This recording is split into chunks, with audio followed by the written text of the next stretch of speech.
ढोर। मीठा बोलते हैं लोग सम्मान करते हैं, कभी कहते हैं तो मैना जो मैना कहती है और पिंजड़े में पाली जाती है।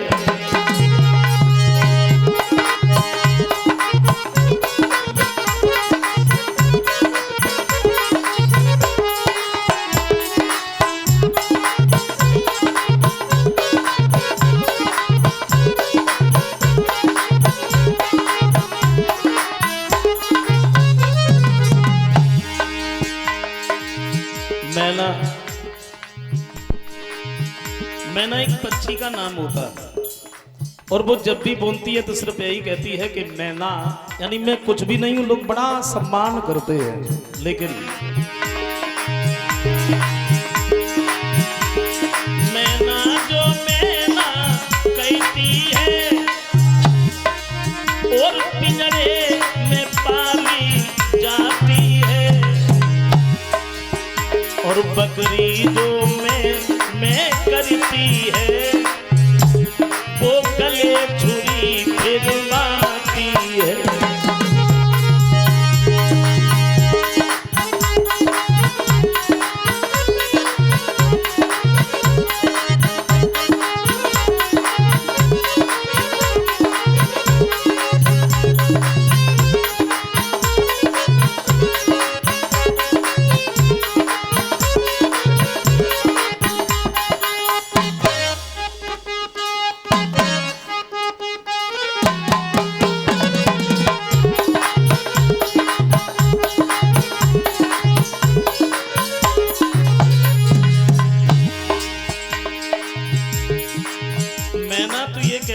मैना लोग बड़ा सम्मान करते हैं, और बकरी जो ये कहती है कि मैं, यानी अभिमान भरा शब्द, जो कुछ हूं मैं, वो भाषा भी बदल जाती है।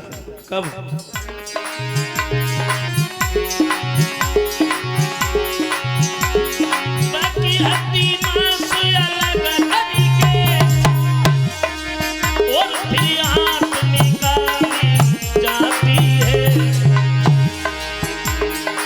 उसी आंख को तंत्रों से एक ताक बना ली जाती है।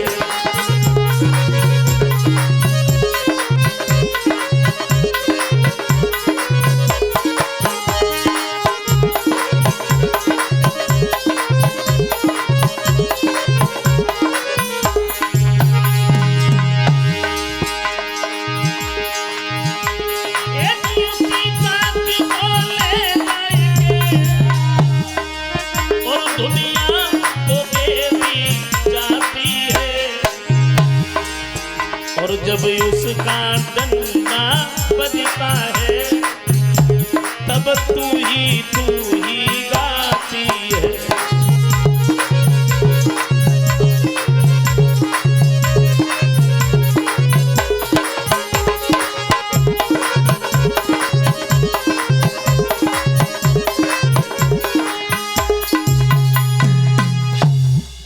कहने का मतलब मेरा ये है, नहीं चाहिए दिल दुखाना किसी का, क्योंकि सदा न रहा है जमाना किसी का।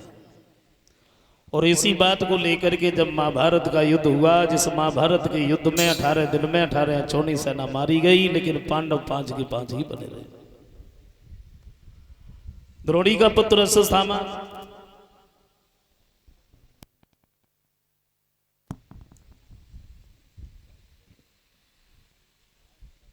दुर्योधन से ये कह करके गया है कि तुम बिल्कुल भी चिंता मत करो,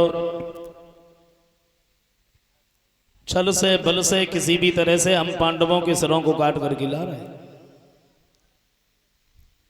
रात का समय था, अश्वत्थामा जब वहां पहुंचा है तो भगवान श्याम ने क्या किया, इसकी चाल को समझ गए। कन्हैया ने क्या किया, जिस जगह पर पांडव लेटे थे उन्हें वहां से उठाया, वहां लिटा दिया जहां पर उनके बच्चे लेटे थे, और बच्चों को उठा करके वहां लिटा दिया जहां पर पांडव लेटे थे। रात का समय था, अश्वत्थामा नहीं समझा, बच्चों को पांडव समझ करके उनके सर काट करके ले आए। दुर्योधन के सामने उन सरों को पटक दिया। जवाब दिया हम पांडवों की सरकार करके लाए। लेकिन जब दुर्योधन ने देखा तो एक बात कही, ये तूने क्या कर दिया? मैंने तुझसे ये तो नहीं कहा था कि तू बच्चों की सरकार के लिए आ, ये तो उनके बच्चे। और तो तूने कोई ऐसा भी नहीं रखा जिससे मेरा वंश भी आगे बढ़े, और पांडव कोई गैर तो है नहीं, है तो अपने। बच्चों के सरों को देख करके दुर्योधन बहुत रोया और रोते ही रोते अपने प्राणों को छोड़ दिया। सवेरा जब हुआ है तो द्रौपदी अपने पतियों के दर्शन करने के लिए वहां पहुंची है, तो क्या देखा है, उसके पति तो नहीं है बल्कि बच्चों के धड़ पड़े हैं, सिर्फ वो भी नहीं, रुधिर इधर उधर बह रहा है। दहाड़े मार मार करके द्रौपदी रोने लगी। और जब द्रौपदी रोई, द्रौपदी की रोने की आवाज जब सुनी है तो सब लोग भाग करके सामने पहुंचे हैं। भगवान कन्हैया भी गए हैं। तो श्याम सुंदर ने क्या देखा है, तो डेरे में खून बही रहा है और हरी अबला खड़ी रो गई है।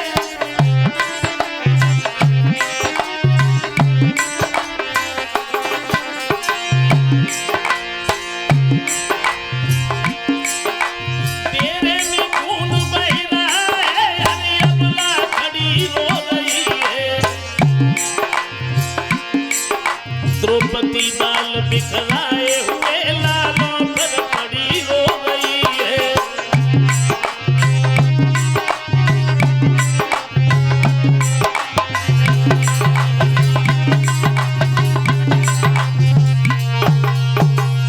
भगवान कन्हैया ने देखा है, जो भी आता है वो रोने में लग जाता है।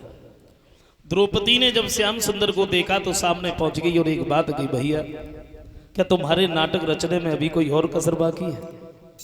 श्याम सुंदर कहते हैं, द्रौपदी जरा सोचो, अगर इस जगह पर तुम्हारे पति होते तो जो हाल तुम्हारे बच्चों का है वही हाल तुम्हारे पतियों का होता, और हमने तुम्हारे सुहाग की रक्षा करने के लिए ये सब किया। अर्जुन नजदीक आए हैं, एक बात कही है, द्रौपदी तुम रो नहीं, जिसने हमारे बच्चों का वध किया है हम उसे पकड़ करके ला रहे, और अगर हम उसे पकड़ के नहीं लाए तो हम तुम्हें अपना मुंह नहीं दिखाए। पकड़ कर लिया, रथ पर सवार होकर के चले हैं। तो श्याम सुंदर भी इनके साथ में आगे को बढ़ते हुए जा रहे हैं। तो क्या देखा, सामने से द्रोणी का पुत्र अश्वत्थामा आ रहा है। अश्वत्थामा को देख करके ललकार मारी है अर्जुन ने। अश्वत्थामा ने जब अर्जुन को देखा तो बड़ा भयभीत हो गया। एक बात सोची, ये तो अर्जुन है और हमने इसके बच्चों को मार दिया, ये हमें जीवित नहीं छोड़ेगा, अब क्या करें? तो बिना सोचे समझे अश्वत्थामा ने ब्रह्मास्त्र को छोड़ दिया, जो अंतिम अस्त्र होता है। अर्जुन ने जैसे ही देखा तो अर्जुन खड़े के खड़े रह गए, इसने क्या कर दिया, इसने तो ब्रह्मास्त्र को छोड़ दिया, अब क्या करें? घबरा गए अर्जुन। तो श्याम सुंदर समझाते हैं, देखो तुम्हें घबराना नहीं चाहिए, और फिर तो तुमने गीता सुनी, घबराना नहीं चाहिए।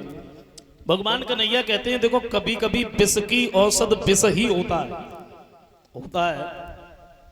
हम लोग कई खेतों पर होते हैं और पैर में अगर कांटा लग जाता है तो उस कांटे को निकालने के लिए दूसरे कांटे को ही खोज दे। लोहा जब काटा जाता है तो गर्म करके ठंडे लोहे से तो कटता है। हमने तो यहां तक सुना है, किसी को अगर सर्प डस ले, सर्प खा ले, अगर उसे हॉस्पिटल में ले जाओ तो डॉक्टर जहर का ही इंजेक्शन लगाता है। भगवान कन्हैया कहते हैं कि देखो कभी कभी विष की औषध विष ही होता है। तो अर्जुन ने भी ब्रह्मास्त्र को छोड़ दिया, दोनों टकराए नष्ट हो गए। अश्वत्थामा को पकड़ करके रथ के पीछे बांध लिया। श्याम सुंदर और अर्जुन रथ के पीछे बांधने के बाद में कन्हैया ने रथ को बांध से आगे बढ़ा दिया। ये पीछे बना हुआ जा रहा है। तो बेचारा रथ से बना हुआ और नीचे सिर किए जा रहा है।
अश्वत्थामा को ले जा करके द्रौपदी के सामने खड़ा कर दिया।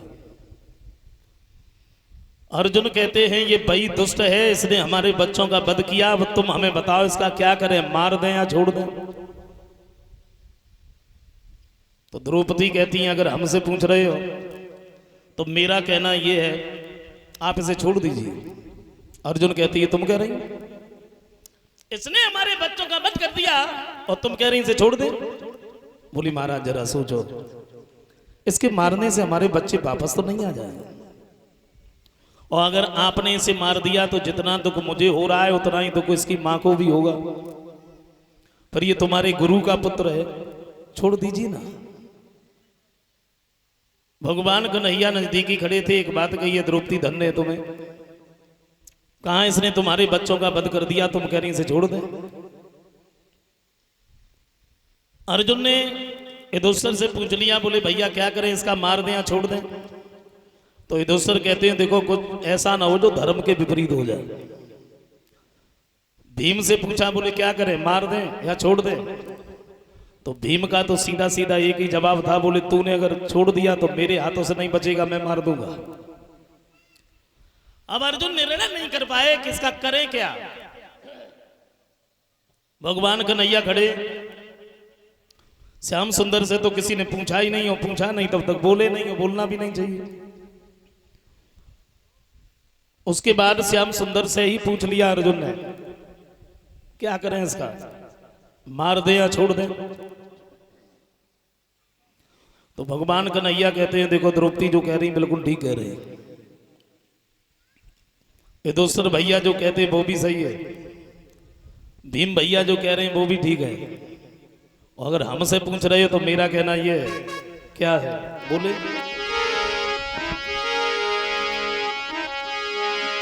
तो ब्राह्मण चाहे जैसा भी सही पर उसे मारना ना चाहिए।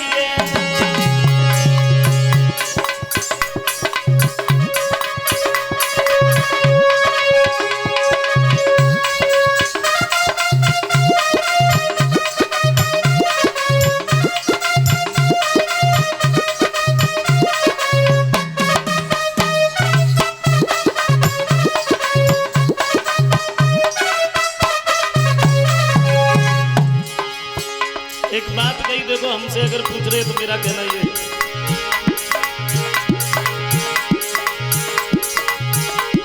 ब्राह्मण चाहे जैसा भी सही लेकिन उसे मारना ना चाहिए, और बाल हत्यारा कोई सही लेकिन उसे छोड़ना ना चाहिए।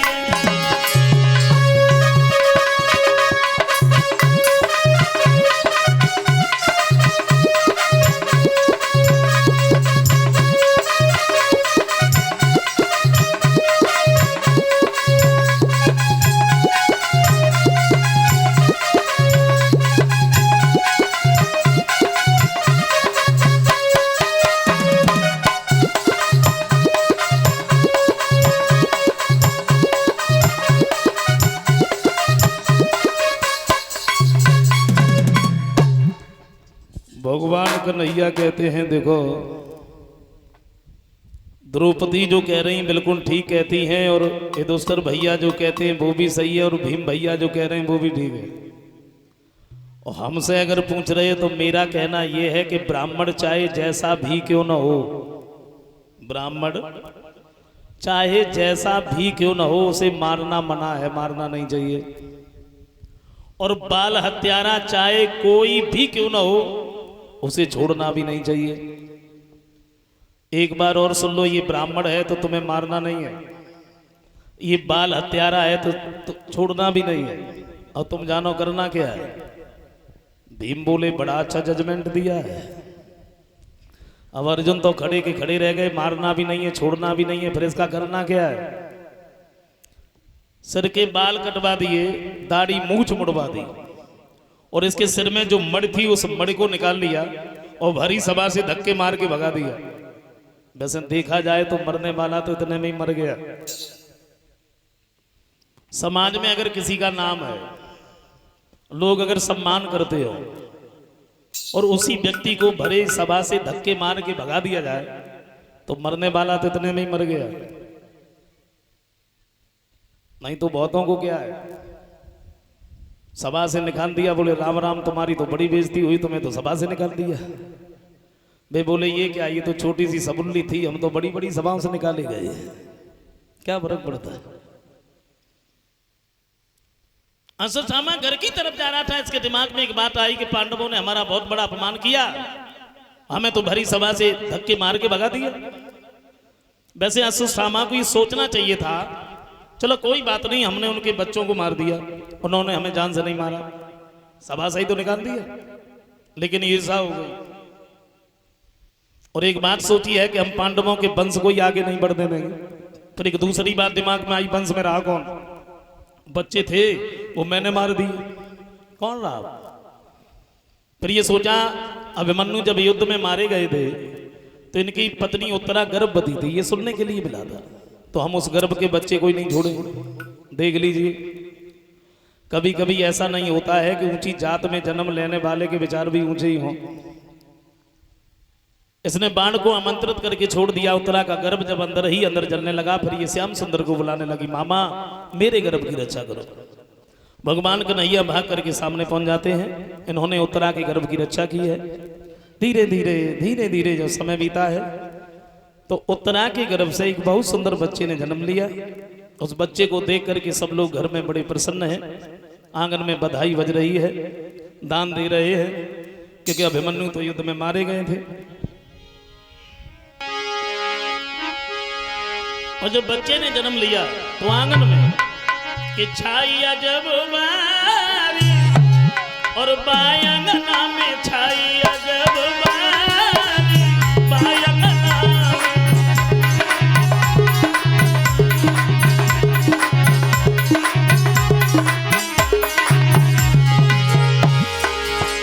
छाइया जब बारी, बायंगना में छाइया जब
आंगन में बधाई बज रही है, सब लोग बड़े प्रसन्न हैं।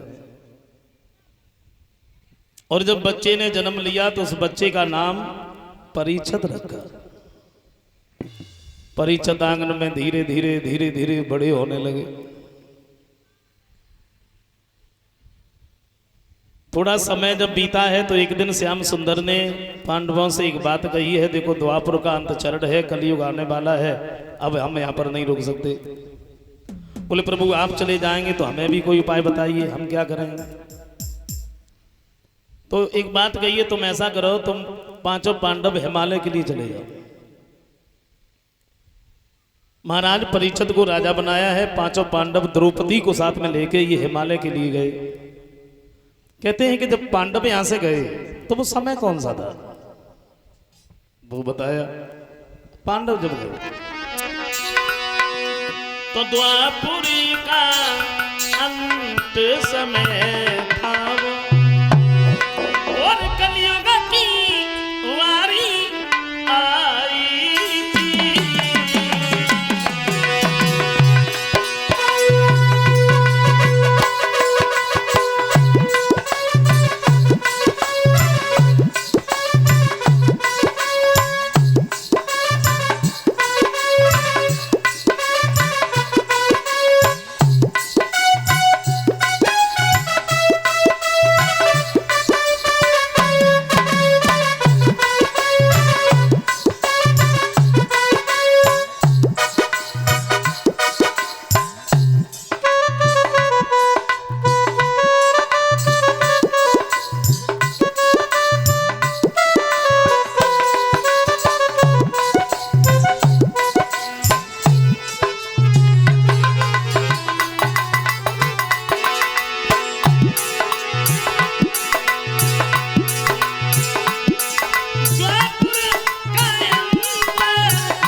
मानो सुख सूर्य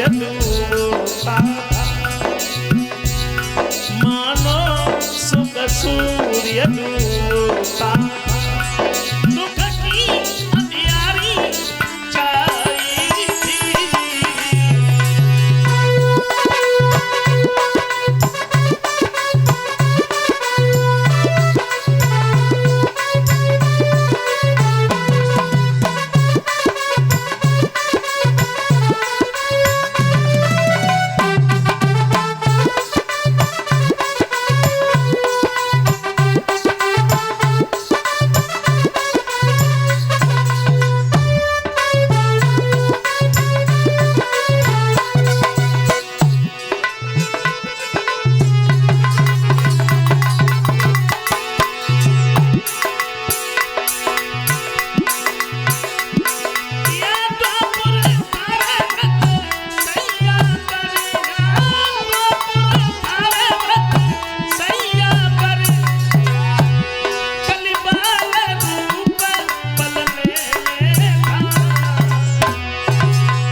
पापों का उदय हो रहा,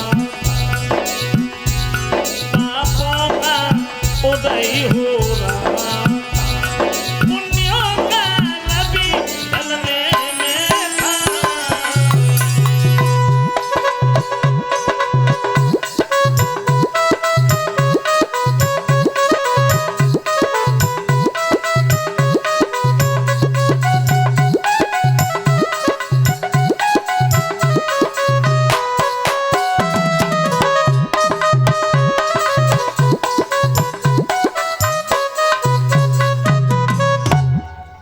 समझाया।